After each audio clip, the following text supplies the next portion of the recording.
Jackie Cabasso has been Executive Director of Western States Legal Foundation. She has been involved in nuclear disarmament, peace and environmental advocacy locally, nationally, and internationally for more than 35 years. Amongst a lot of other commitments, she also serves as National Co-Convener for United for Peace and Justice. Jackie received the International Peace Bureau's 2008 Sean McBride Peace Award and Agape Foundation's 2009 Enduring Visionary Prize. Welcome, Jackie, and the floor is yours. And thanks, everybody, for coming out today. Modernization of nuclear weapons and massive nuclear weapons spending are areas of growing concern among everyone here, I'm sure. But an even more urgent reality is the increased scale and tempo of war games by nuclear-armed states and their allies, including nuclear drills, ongoing missile tests, and frequent close encounters between military forces of nuclear-armed states, including the United States and Russia, and the United States and China, exacerbate nuclear dangers.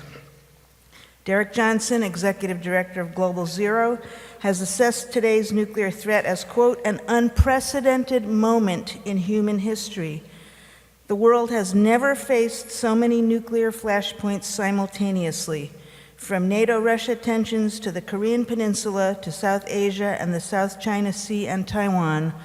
All of the nuclear-armed states are tangled up in conflicts and crises that could catastrophically escalate at any moment.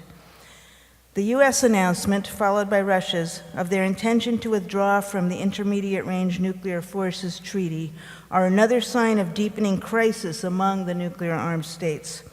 Following the 2002 US withdrawal from the Anti-Ballistic Missile Treaty, it imperils the entire structure of arms control and disarmament, including prospects for extension of the New START Treaty, which expires in 2021, and could lead to new, unpredictable rounds of arms racing. The dangers of wars among nuclear-armed states are real and growing. I would like to quote John Hallam, who's here with us today, in his NGO presentation to the NPT PrepCom on Wednesday. He said, every year for the past 7 years or so, I have said that this is the most dangerous year so far, because every year has been the most dangerous year so far. This year is once more the most dangerous year so far. The doomsday clock was set at 2 minutes to midnight in January 2018. If you have a device like the doomsday clock, you set it close to midnight at what already seems an extremely risky time, and then the situation gets even worse. It's still nominally at 2 minutes to midnight, yet in the intervening period, the situation has gotten worse. Should it be at 90 or 60 seconds to midnight? Is it already past midnight, and in some parallel reality, the world is cold and dark? We have all but run out of minutes. We are living on borrowed time, end quote. And of course, we face another existential crisis. The world's leading climate scientists have warned that there's only a dozen years for global warming to be kept to the maximum of 1.5 centigrade, beyond which even half a degree will significantly worsen the risks of drought, floods, extreme heat, and poverty for hundreds of millions of people. In only a few short years, the US administration under Donald Trump has withdrawn from the Joint Comprehensive Plan of Action, announced its intention to withdraw from the Paris Climate Accord and the Intermediate-Range Nuclear Forces Treaty, and most recently withdrawn its signature for the Arms Trade Treaty, as announced by President Trump almost unbelievably at a meeting of the National Rifle Association. Mikhail Gorbachev, the former Soviet leader who signed the INF Treaty with US President Ronald Reagan in 1987, has warned, quote, the United States has in effect taken the initiative in destroying the entire system of international treaties and accords that served as the underlying foundation for peace and security following World War II. And we are facing multiple additional crises in the US and in countries around the world. Endless undeclared wars, migration and refugee flows, racism, militarism of police, xenophobia, Islamophobia, anti-Semitism, growing income inequality, sexism, and a host of other peace, justice, and sustainability issues. As my colleague Andrew Lichterman has pointed out, it is worth noting that perhaps the most acute proliferation danger we face today is the proliferation of authoritarian nationalist governments in nuclear-armed states. The Cold War era, with its window of opportunity for real progress on nuclear disarmament, is definitively over. We are in a new post-Cold War era, and we are facing a very uncertain future. We stand at a nuclear crossroads in a sharply divided world. While the Treaty for the Prohibition of Nuclear Weapons represents the total repudiation of nuclear weapons by most of the states that don't possess them, the US and the 8 other nuclear-armed states boycotted the negotiations, along with Japan, Australia, South Korea, and all but one of the 28 NATO member states, all countries under the US nuclear umbrella.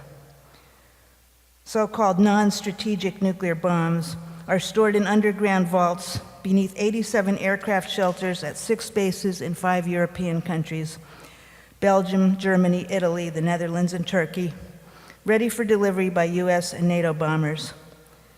According to NATO's official policy, quote, nuclear weapons are a core component of the alliance's overall capabilities for deterrence and defense, alongside conventional and missile defense forces. NATO is committed to arms control and nonproliferation, but as long as nuclear weapons exist, it will remain a nuclear alliance, end quote. Despite our call for and our desire for intersectional organizing, we often approach the multiplicity of challenges we face as individual issues or symptoms. Thank you.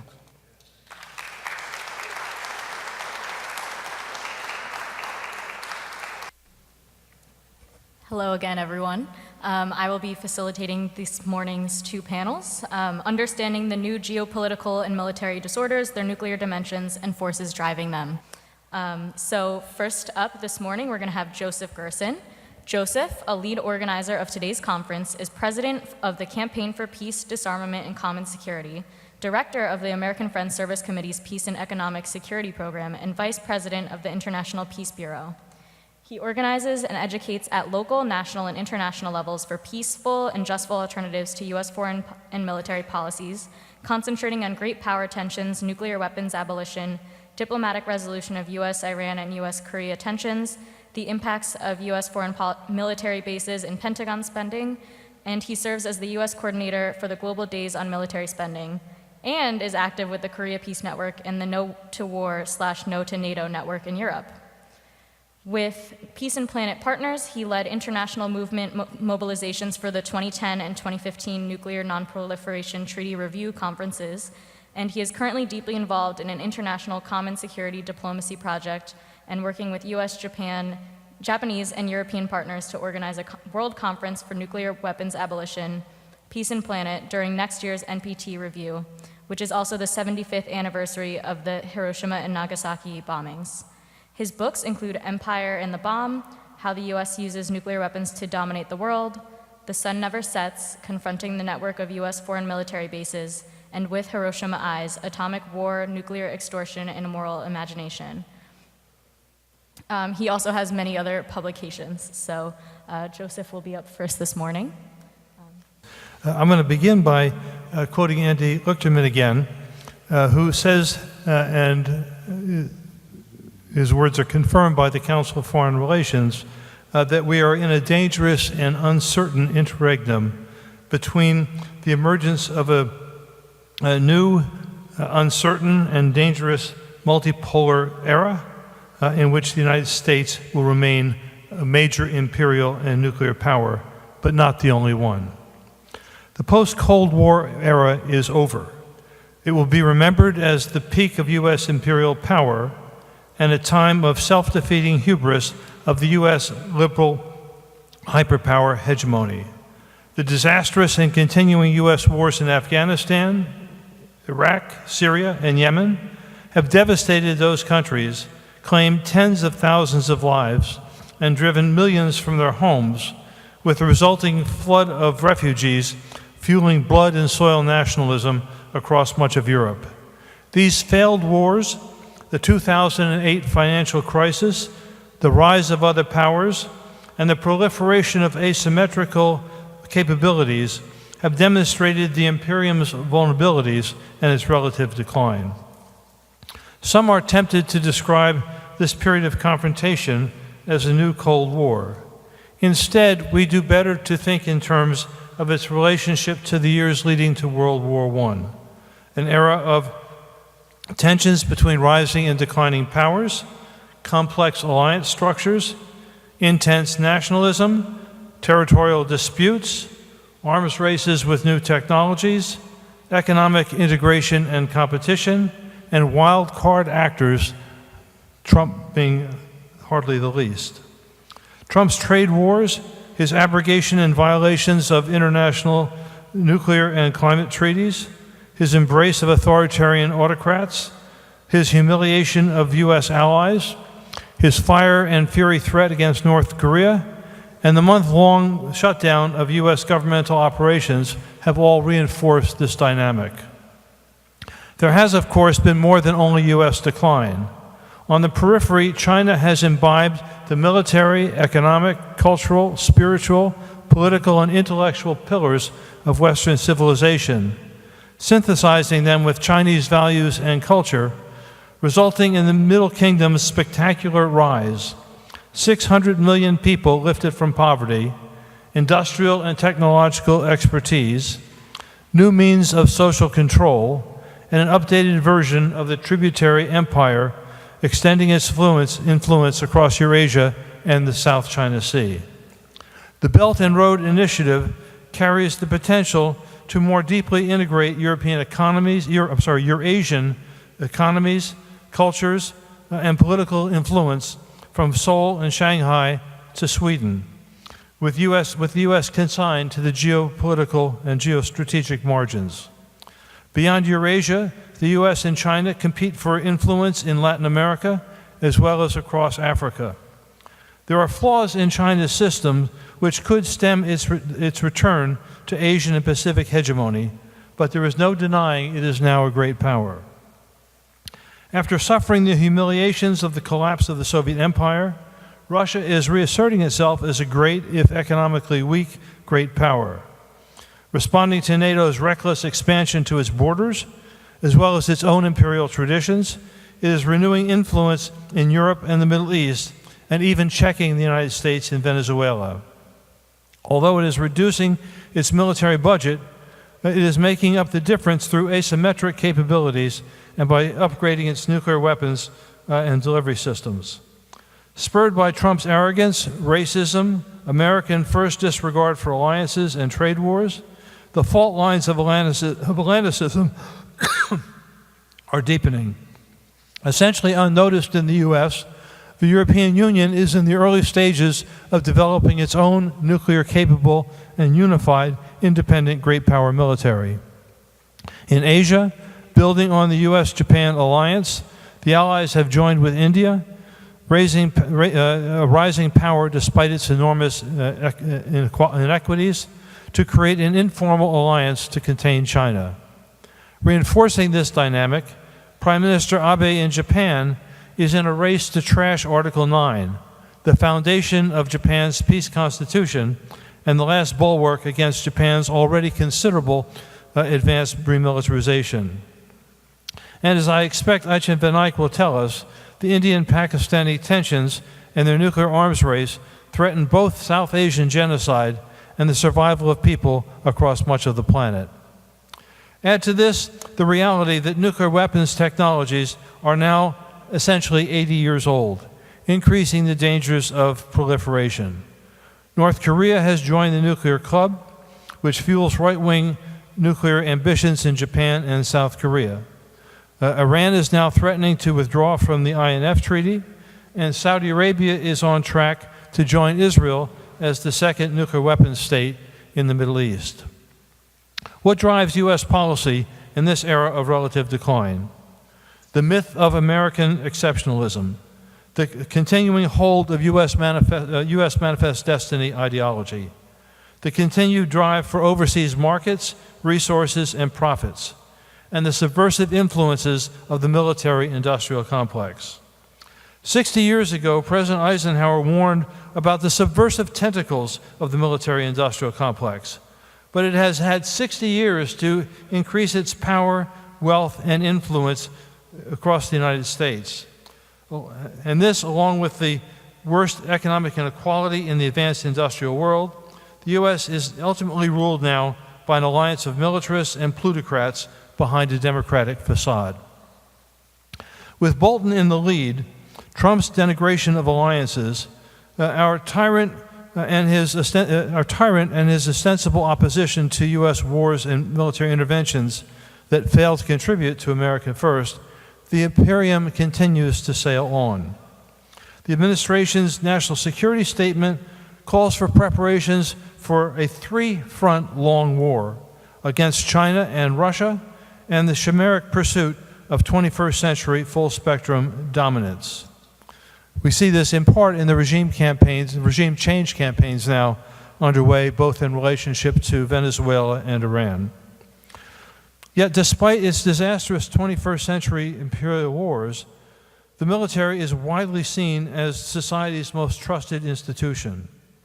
With this base of public support, Republicans and Democrats in Congress are supporting staggering levels of military spending, including up to $1.7 trillion to upgrade the entire nuclear arsenal and delivery systems. Then to the growing nuclear danger. We need to understand that the Nagasaki A-bombing was not the last time that nuclear weapons were used. As Dan Ellsberg has been telling us for decades now, the U.S. has repeatedly used its nuclear arsenal in the same way an armed robber uses his gun and points it at someone's head in the middle of a robbery. Whether or not the trigger is pulled, the gun has been used.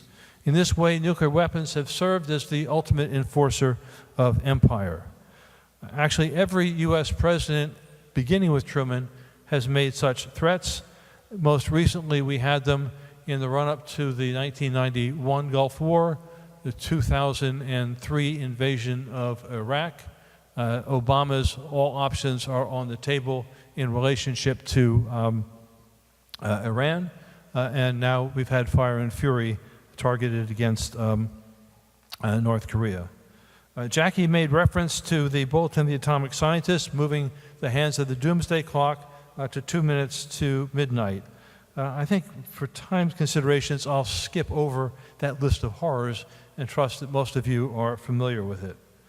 Since then, the U.S. has withdrawn from the INF Treaty. Russia and the U.S. were apparently both in violation of that treaty. But the way forward was for the United States to accept Russian appeals to double down on diplomacy, not to move to an unrestrained nuclear arms race. The U.S. plans now to deploy more usable nuclear weapons in Europe, and now we have the dispatching of the INF Treaty. Russia's Foreign Minister, Sergei Lavrov, was right when he said that, quote, a new era has begun, with the U.S. destroying the entire arms control system. Some of us have been discussing this at the UN over the past week. While Trump boasts that, quote, we have more money than anybody else by far, and calls for a new arms race, the U.S. is not the only source of nuclear dangers. Within hours of the INF Treaty's collapse, the U.S., Russia, and France almost simultaneously conducted missile tests.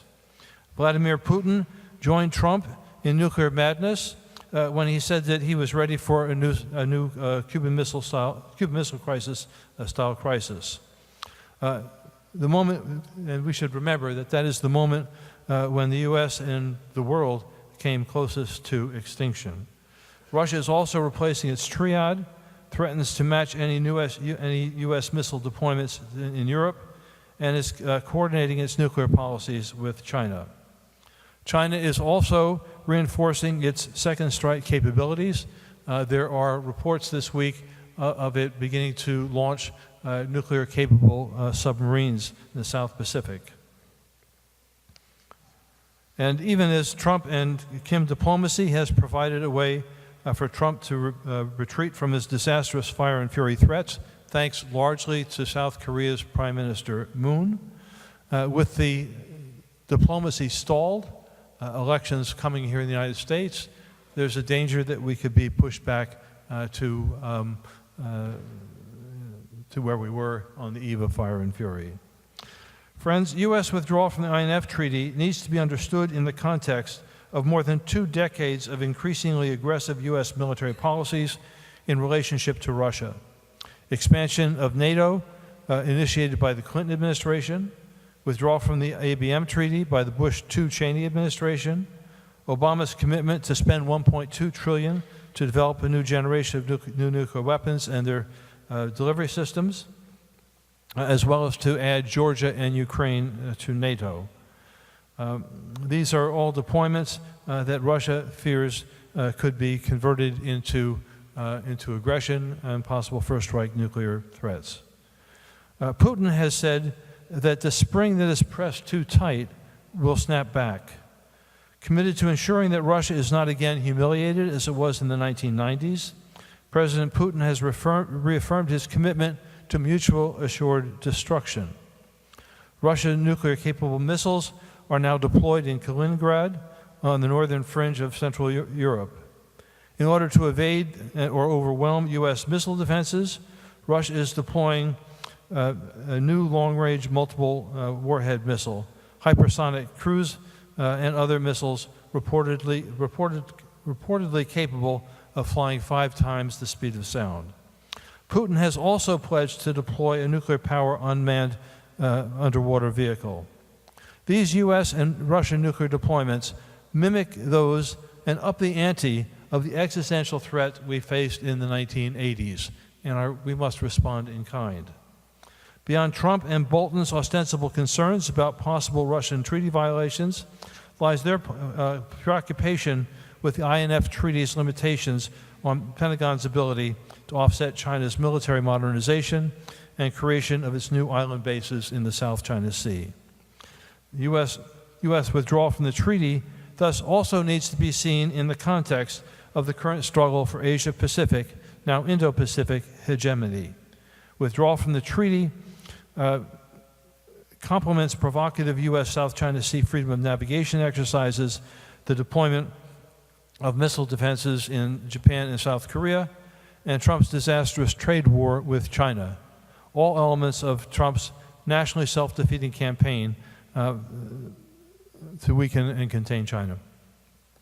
Mikhail Gorbachev was right when he remarked that Trump's announcement of U.S. withdrawal from the INF Treaty was not the work of a great mind. He went on to say that with enough political will, any problems of compliance with existing treaties could be resolved. He's also reminded us that there will be no winner in a war of all against war, particularly if it ends with nuclear war. Friends, I am no fan of magical thinking. The severity of the crisis is real. It can only be transformed through the development of countervailing political, diplomatic, and popular power. With my time up, I look forward to hearing the strategy prescriptions in the movement building panel this afternoon. As my favorite Nobel Prize laureate for literature has said, we must not talk falsely now. The hour is getting late.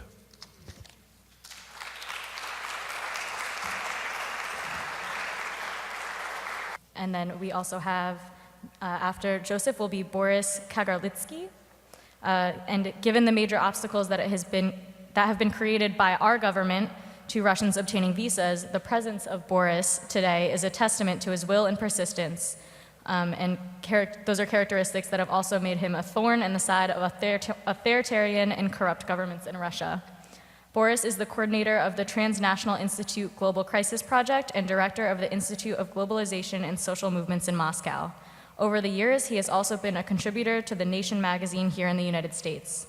He is also currently a Social Democratic Party nominee for Moscow City Council.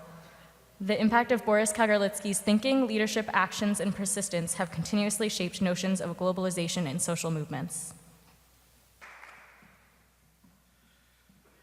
Well, hello from Moscow.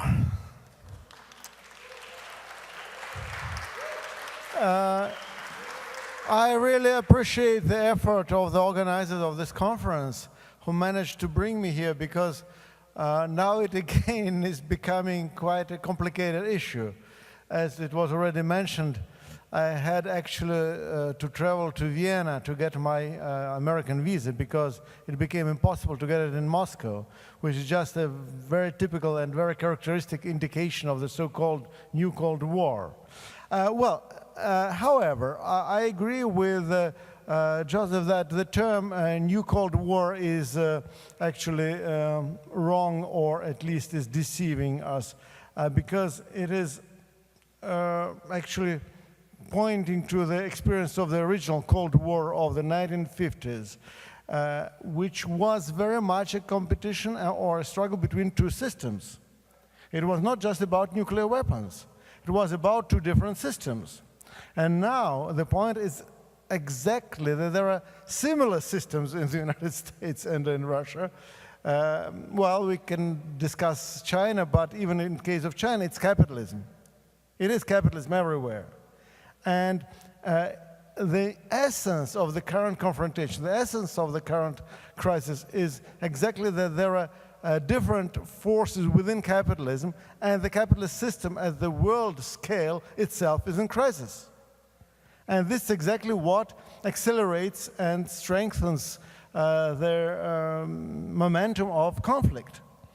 So in that sense, comparison with the situation between the Boer War and the First World War is exactly correct. There are very clear similarities.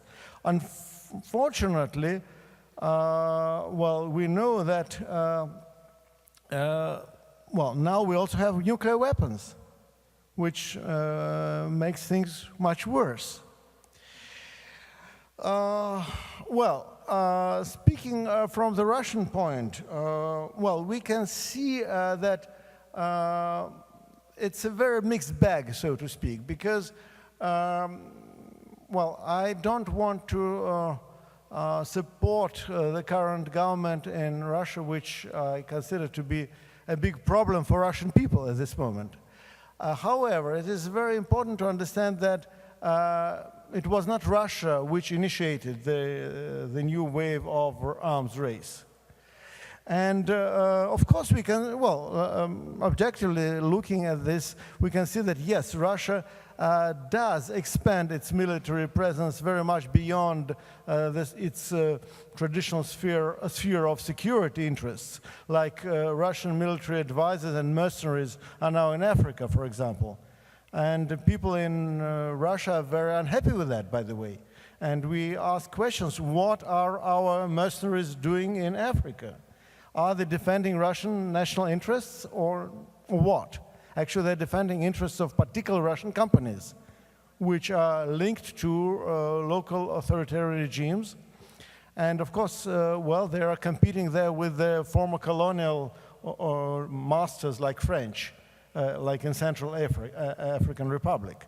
Also, Russian presence in Syria is part of that same competition between different capitalist powers, and Russia is expanding its presence in Syria, like taking over the port of Tartus, which is very much like an old colonial type of behavior, like Western powers did, say, in China or elsewhere in some other parts of the world in the late 19th century, taking over particular bits of foreign territory. But it's not only for military reasons, it's also because Russian companies are interested in this port. This port is important. And still, it was not Russia that, for example, started moving its troops closer to, say, American or Western European borders. It was NATO which moved to the east, which actually broke the original agreement with Mikhail Gorbachev not to expand NATO military bloc into Eastern Europe. And of course, well, on the one hand, when Russian diplomats started asking about that, Americans said there was no written agreement about that. Well, yes, there was no written agreement. These poor Soviet late Soviet leaders, they really believed that the West was honest. They've got a promise. What else do we need? I mean, really, they did have this belief that the West was good by definition. It's very interesting that this belief was developed in a country which continued for quite a few years developing a kind of propaganda about evil West. But it was very counterproductive. It ended up with even Russian elites thinking that the West was just a kind of concentration of everything good. Well, what is happening now inside Russia is a very serious economic and social crisis, which is accompanied with a growing debate about international politics. And if we are looking at Russian military spending, what we discover is that on the one hand, yes, there was a very visible increase of Russian military capacity, including both nuclear and conventional capacity. But one has to remember that it was happening after the 1990s when Russian military capacity declined quite considerably. So in a certain sense, what was happening in the first years of Putin was seen inside Russia as a positive sign of Russian government at least taking care of its own security. So we must understand the difference between how Russian society saw the military efforts or military build-up of the early 2000s and how it sees, Russian society, how it sees their military build-up of now, which is happening right now. There is a big difference between in the first stage of Putin period, in the first phase of Putin period, after the military suffered from tremendous neglect, and at the same time there were growing threats to Russian security, both inside Russia and outside. The first stage of military build-up in the 2000s was seen as a positive thing, that at least somebody cares about the country's security. So in that sense, when they started developing conventional capacity or Russian military, it was not seen as militarism. It was seen as a legitimate defense of national interests. However, the situation is changing now. The situation is changing for many reasons. First of all, at this very point, we see that Russian government is not continuing its effort to modernize its conventional military, or it's slowing down these efforts. At the same time, most money goes into what we call a military police complex. So it's like internal security, like they invest a lot of money into developing and deploying different technologies to disperse protesting crowds, for example. They're now showing, even on television, they're showing new magic equipment to disperse protesters, including armed vehicles specially designed to fight against their own people, against protesting workers and unemployed people and so on. So at the same time, they try to compensate the lack of adequate conventional capacity with both developing nuclear capacity and speaking about nuclear capacity. These are two things which go together, but these are two different things. Because on the one hand, there is an attempt to modernize and increase Russian nuclear forces. At the same time, when Putin speaks about some new weapons Russia is going to design and deploy in the coming years, you shouldn't take it too seriously. This talk about Wunderwaffe, as it is also called by Russian press often, like the magic weapons, like the term which were used in the Third Reich at the end of the Second World War. This talk is very much designed for domestic consumption, And when Putin was describing these incredible new missiles and nuclear submarines and other nuclear strike force elements which are going to be deployed in the coming years, technical experts became very skeptical. They said first that the capacity of Russian industry to design, develop, produce and deploy such weapons is dubious. Second, and more important, some experts in physics and mechanics said that these weapons are technically not possible in the first place. So that contradicts the laws, what Putin said contradicts the laws of physics. Also then military experts were asked, military officials said that yes, we're working on these weapons, but they're going to be deployed after 2024. Wait a minute, 2024 is exactly the end of current Putin's term. And now it's seen very much like Putin's personal project. So if they're saying it's going to be deployed after the end of Putin's presidency, you have to read it as it's not going to be deployed, period. In that sense, it seems more like just propaganda. But, however, this propaganda is not innocent. Because anyhow, first of all, it stimulates the arms race. And it gets their reaction in the United States, and it gets their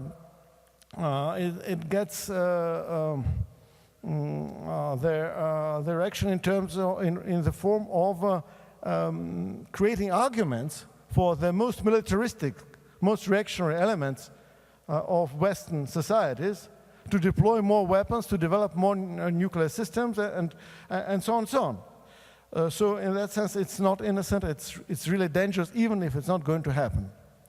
Finally, for the good news, now for the good news.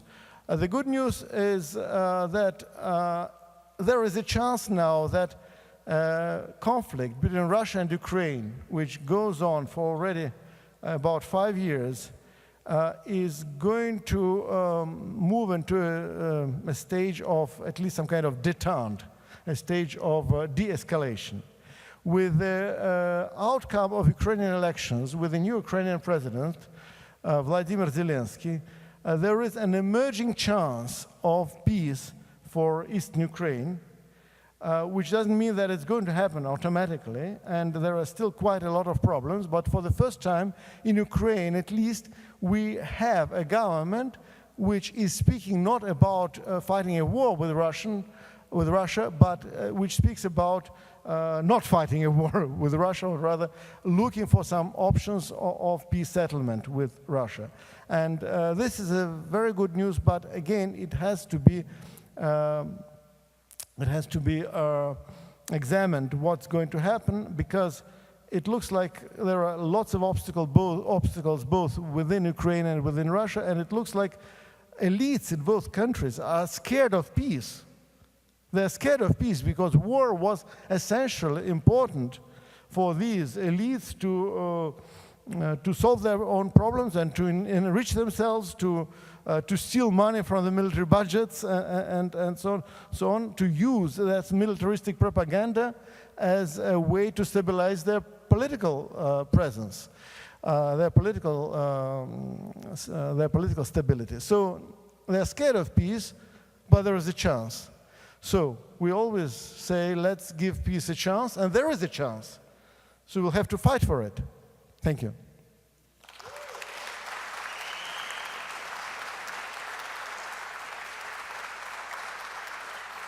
Lee TAE-ho. Lee is a civil activist in Korea and the chair of Policy Committee for the People's Solidarity for Participatory Democracy, PSPD.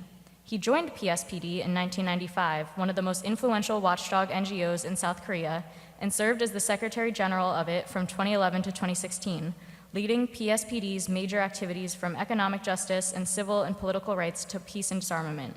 He is also the chair of the steering committee of Civil Society Organization Network in Korea, a coalition of about 330 independent Korean NGOs. He was one of the main organizers of candlelight vigils for immediate resignation of President Park Geun-hye from November 2016 to March 2017 that succeeded in impeachment of the president, as well as a truth-seeking campaign of the Seawall ferry disaster, which occurred in 2014. He has played a leading role in Korean civil rights movements, mainly on the political reform, monitoring state power, promoting peace, and disarmament. These works include, but are not limited to, the campaign to enact the anti-corruption law and protect whistleblowers, the civil actions for general election in 2000 for defeating corrupted candidates in the general election, the campaigns against the war on Iraq and Afghanistan, and against the legislation of the Counterterrorism Act, the campaign against construction of the naval base on Jeju Island, civil exchange projects between North and South Korean people for reconciliation and cooperation, and global partnership for prevention of armed conflict in the Northeast. So I will read a prepared paper briefly. Please see the distributed papers and slides. With the April 27 Inter-Korean Summit at the Panmunjom and the June 12 North Korea-US Summit in Singapore, a great shift has begun in the ceasefire and military confrontation state of the Korean Peninsula. This shift is toward the complete denuclearization and the permanent peace regime on the Korean Peninsula and the new relationship among the countries concerned. Next. It was initiated by the South Korean President Moon Jae-in and the chairman of the State Affairs Commission of North Korea, Kim Jong-un, and the US President Donald Trump, who declared not to be tied down to the past and to improve their IC relationship. But the shift in political climate on the Korean Peninsula has resulted from the candlelight revolution took place in South Korea in late 2016. Next. Anyways, the starting point was Panmunjom Declaration announced as a result of the first South Korea summit. Through this summit, the leaders of the two Korea made clear that there would be no more war on the Korean Peninsula and the new era of peace began. What is meaningful is to hold summit meetings between the two Koreas and North Korea US leaders on a regular basis. The inter-Korean dialogue that has become more common serve as a minimum safety means to prevent the escalation of crisis caused by accidental situation, as well as a communication channel to frequently consult with each other about innumerable tasks. This newly opened channel of communication has served as a bulwark against the irreversible deterioration of North Korea-US relations. Comprehensive solution. The Panmunjom Declaration says a nuclear-free Korean Peninsula through complete denuclearization as one of the goals that must be achieved in the process of establishing a permanent and stable peace regime on Korean Peninsula. The declaration speaks of the necessity of step-by-step disarmament in line with the military confidence building process, as well as a complete denuclearization. The agreement is being implemented more concretely through the September 19 Pyongyang joint statement. The Singapore joint statement between the DPRK and the US also stipulates that the establishment of new DPRK-US relationship and the building of a permanent peace regime enables a complete denuclearization. The US clarified that the negotiations with North Korea are essentially related to the improvement of relations and security assurance of the North Korean regime. The two leaders admitted that building mutual trust would facilitate the denuclearization of Korean Peninsula. It is also distinguished from the past negotiation that the South and North, and the US are preemptively implementing measures necessary for building trust. South Korea and the US decided to put up a joint military exercise, which had been perceived as hurdles to initiating dialogue during the Pyeongchang Winter Olympic Games. It is noteworthy that President Trump himself called South Korea-US joint drill expensive, provocative war game, setting a bad right during a good faith negotiation.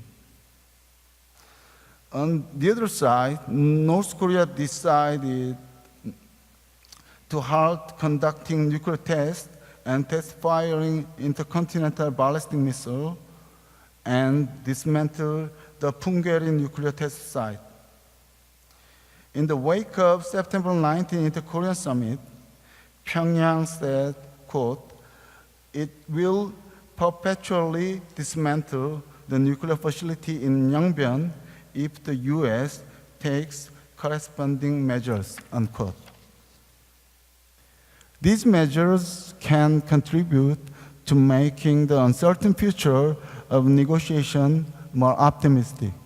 For example, although the US and the North Korean leaders failed to reach an additional agreement during the second summit, the US decision to put an end to the Key Reserve and 4 Eagle exercises jointly held between South Korea and the US troops is expected to serve to maintain momentum for the dialogue. In the same light, the South Korea and the US troops resuming of similar exercises under different name would be considered by North Korea as quite a negative signal.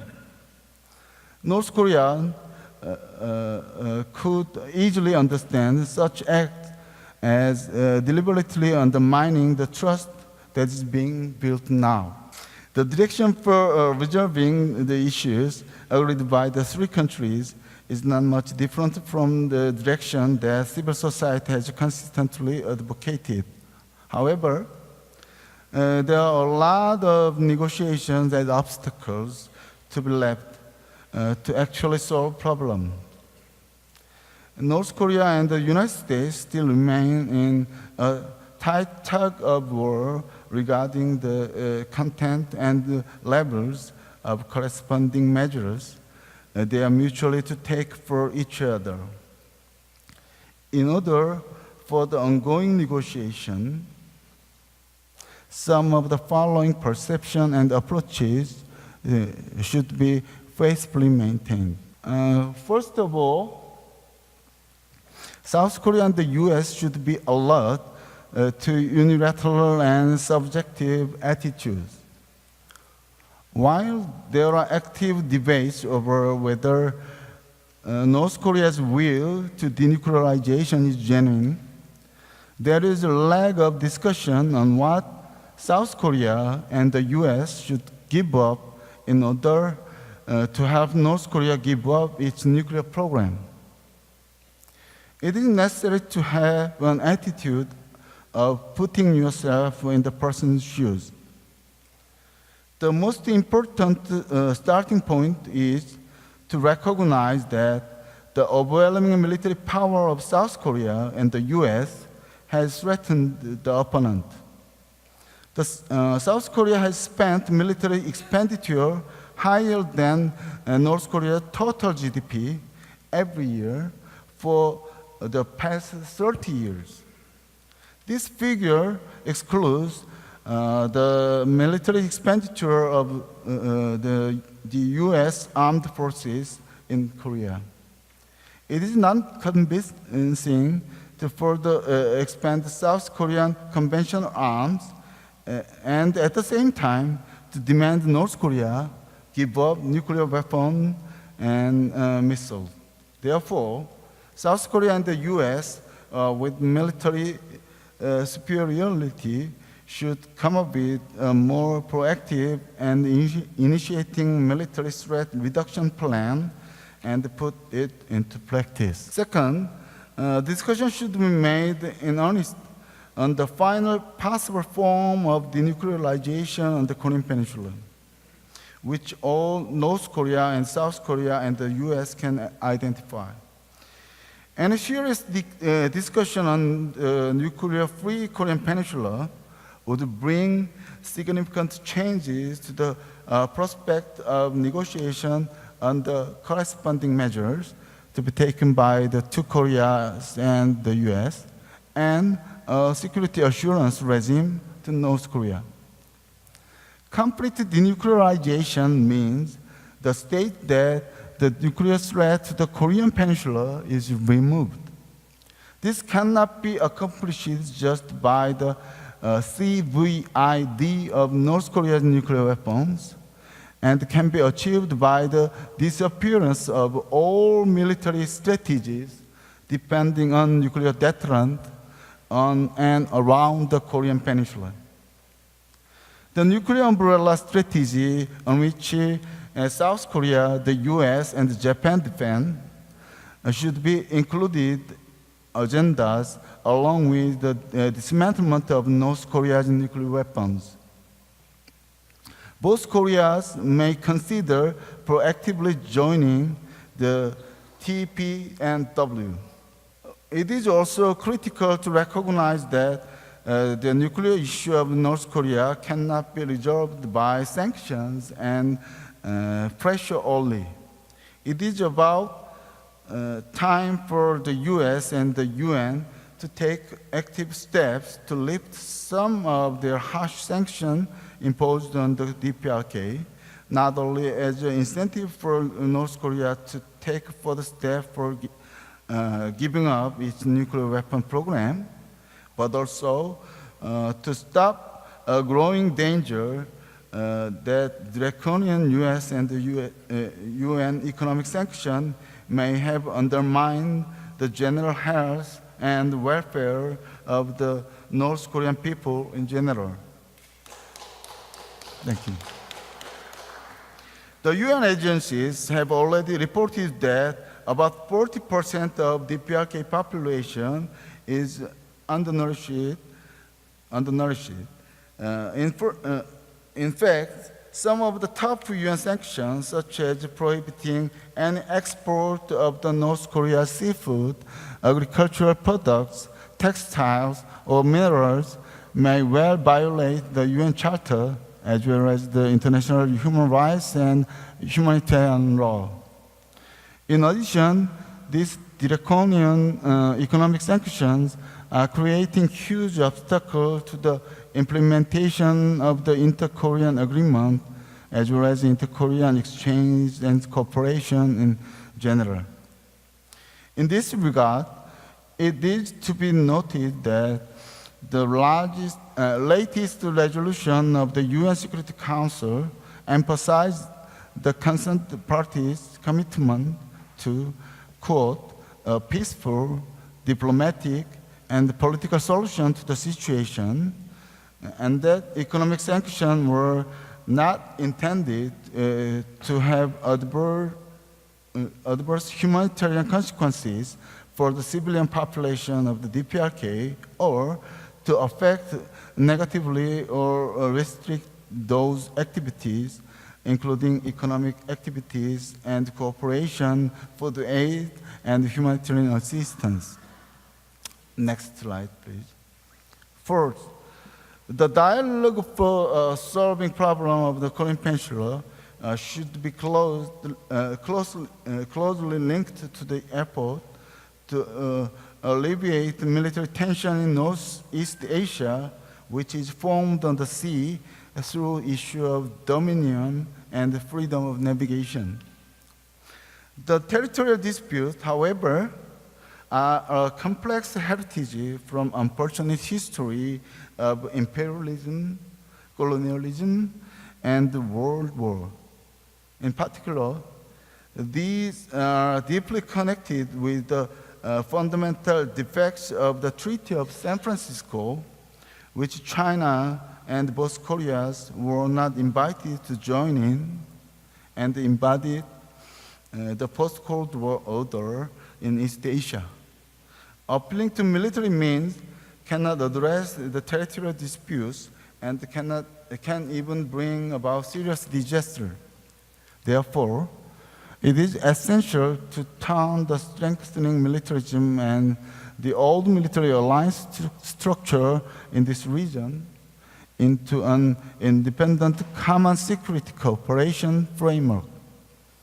In this regard, it is very worrisome that Japan's peace constitution, which is the basic premise of peace cooperation in East Asia, is in danger of being damaged by the name of collective self-defense. The maintenance of Japan's peace constitution and the construction of peace regime on Korean Peninsula are keys to the peaceful cooperation and the prevention of armed conflicts in East Asia. Finally, it is necessary to exercise new imagination in order to escape stereotypes and taboos of the confrontational Cold War era. Until now, antagonism and disbelief, military confrontation, and oppression, which have been presented under the name of realism, have caused aggravation instead of solving problems. On the other hand, the more optimistic and peace-oriented approaches are proven effective. These approaches include comprehensive negotiation, sincere efforts to build trust and new relationships, and preemptive peaceful actions. In the past, these approaches were misunderstood and criticized as overly naive and unrealistic, but now they have been proven as a very realistic and inevitable prescription to solve a problem. Changes are not happening only on the Korean Peninsula. Changes have also been detected in the South China Sea, which has been involved in conflicts for a long time. The countries concerned began negotiation last year with a single draft of a legally binding code of conduct in order to resolve these conflicts peacefully. TPNW, which has passed and is taking into effect, is also a significant change. The perception that peaceful coexistence directly leads to security is the key to bringing significant transition to the Korean Peninsula and this region. Now is the time for the governments and the citizens of the countries concerned to imagine many possibilities and opportunities brought by peace and to demonstrate the optimistic will to definitely make those dreams a reality. It is necessary to clarify that not only governments and security experts, but also civil society and ordinary people are the key players in solving problems, should act more boldly to resolve conflicts peacefully. Now, peace experts, not security experts, should work across borders. Now, peace should be given opportunity. Thank you for listening.